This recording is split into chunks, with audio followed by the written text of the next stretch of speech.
Peter Pan, Chapter 1, The Nursery. Wendy, John and Michael Darling lived in a lovely house in London. They had a big, sunny nursery. There were colourful pictures on the walls, and there was a big clock too. Toys were scattered everywhere. The Darlings were a happy family. Mr. and Mrs. Darling loved their children very much.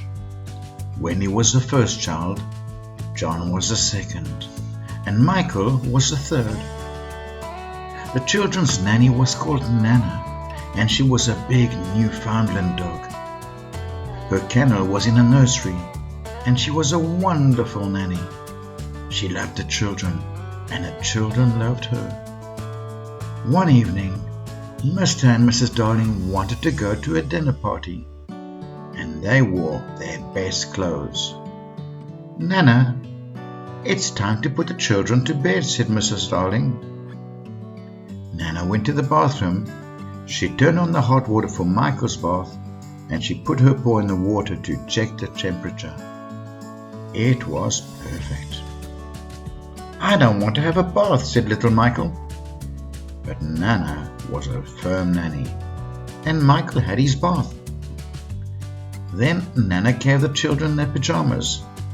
Now they were ready for bed. Mrs. Darling came into the nursery and smiled. "Good work, Nana. I see the children are ready for bed." Nana wagged her big tail. Suddenly there was a noise. Mrs. Darling saw a young boy outside the nursery window. She was very surprised. Nana barked and shut the window quickly, and the boy's shadow fell on the floor. The young boy flew away.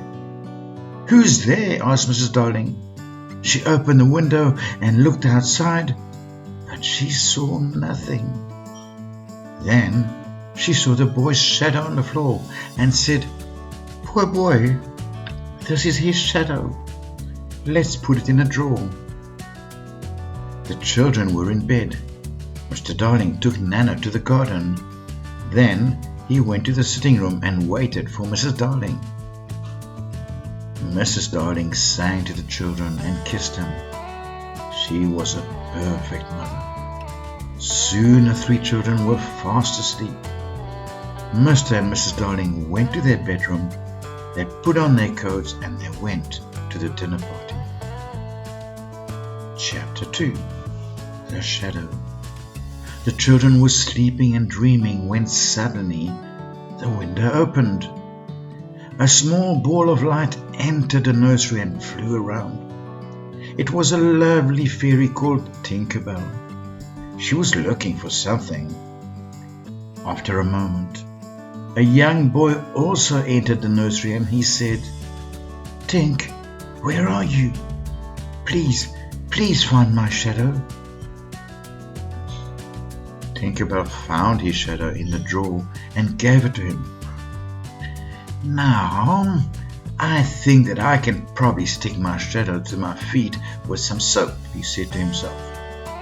He tried and tried again, but he couldn't. He was very confused and he started crying.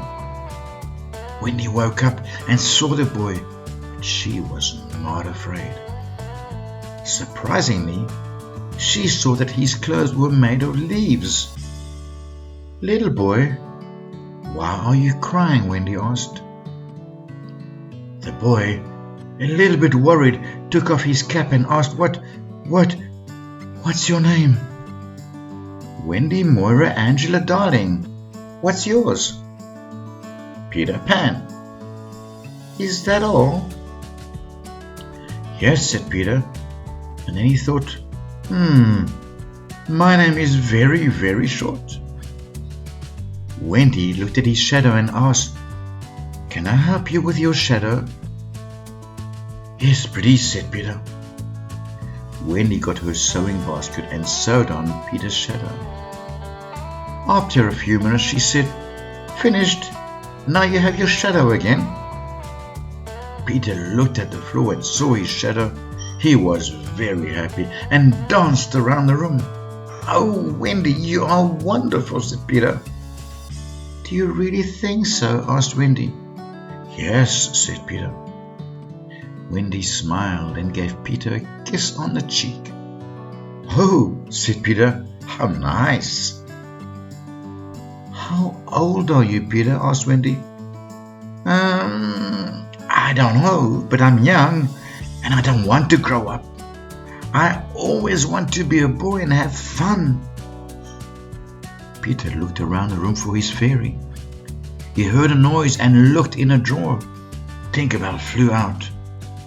Wendy was delighted to see a fairy, but Tinkerbell was afraid and she hid behind the big clock. "Where do you live, Peter?" asked Wendy. "I live in Neverland with the Lost Boys," said Peter. "Neverland? The Lost Boys? Who are they?" asked Wendy. "The Lost Boys haven't got a mother or father. They are alone in the world and they live in Neverland. I am their captain. In Neverland we fight the pirates. We also swim in the lagoon with the beautiful mermaids. Fairies live in the trees in the forest." "The fairies are my friends," said Peter. "Oh, what fun," said Wendy. "I must go back now. I must tell the Lost Boys a story." "They love stories," said Peter. "Well, don't go away. I know a lot of stories," said Wendy. "Well, then come with me, Wendy. You can tell us stories. We all want a mother." "Please come," said Peter. But I can't fly," said Wendy. "Oh, I can teach you to fly," said Peter. "Oh, and can you teach John and Michael to fly too?" "But yes, of course," said Peter. "John, Michael, wake up. This is Peter Pan. He's from Neverland. It's a beautiful place," said Wendy. John and Michael were very surprised. "We can go there with him. But first, we must learn to fly," Wendy said. Wendy, John and Michael were very excited. They tried to fly but fell on the beds and on the floor. "No, no," said Peter. "Here is some fairy dust." And he put some fairy dust on their shoulders. "Now try again," said Peter. "Look, I can fly," said Wendy. "I can too," said John. "Me too," said little Michael. "Tink, show us the way to Neverland," said Peter. They followed Tinkerbell and flew out of the nursery window. In the garden, Nana looked at the sky and barked. When Mr. and Mrs. Darling returned from their dinner party, they went into the nursery, but it was empty. Chapter 3. Neverland. Wendy, John and Michael flew through the night sky with Peter and Tinkerbell. They saw the beautiful stars and the bright moon. Below them they saw the dark city of London. Peter was in front, Tinkerbell was next to him, and Wendy, John and Michael followed. They flew over the city, over the countryside, over forests and over the sea. They flew for a long time and were very tired.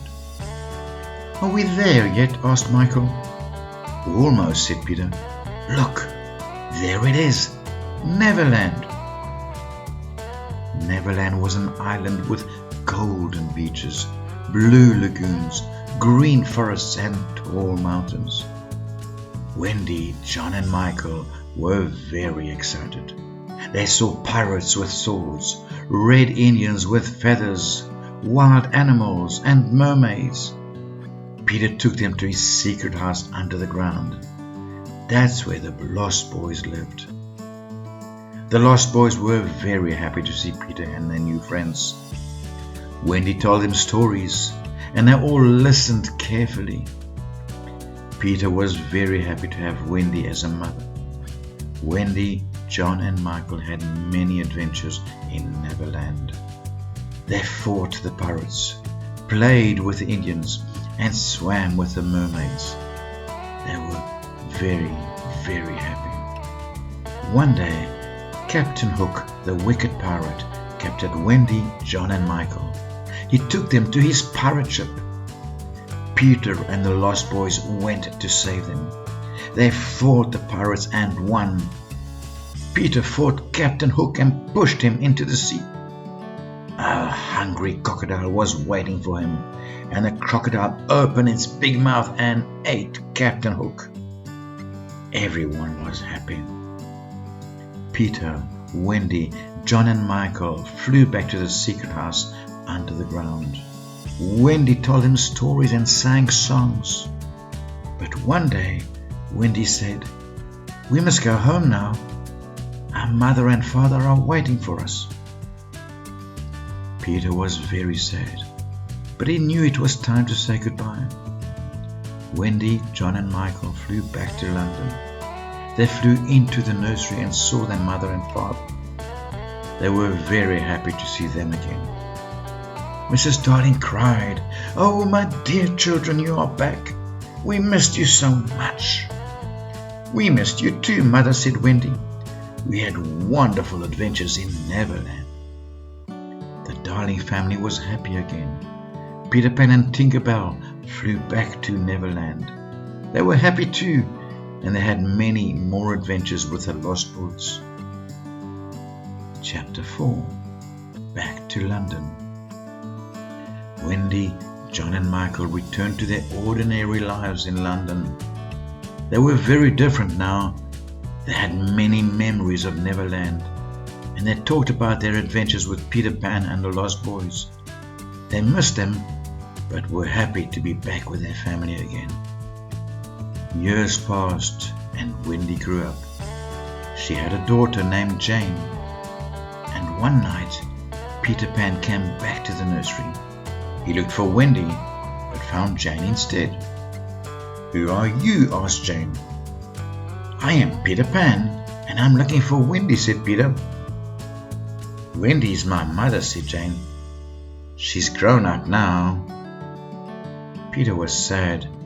He did not like grown-ups. But he took Jane to Neverland, and they had many adventures together. Eventually, Jane had a daughter named Margaret, and Peter came back for Margaret too, and so it went on. Peter Pan never grew up. He always looked for new friends and new adventures. Chapter 5. Never grow up. Peter Pan never grew up. He lived in Neverland with the Lost Boys. He fought pirates, played with the Indians, swam with the mermaids, and had many adventures. He never forgot Wendy, John and Michael. He visited them in London. He visited their children and grandchildren. He told them stories about Neverland, and they told him stories about their world. Peter Pan was happy. He had many friends. He had Tinker Bell, the Lost Boys, and the children of London and the world. He never wanted to grow up. He wanted to be a boy forever. And so he was. He was Peter Pan, the boy who never grew up. Thank you for listening, and I'll see you in the next story. Bye bye now.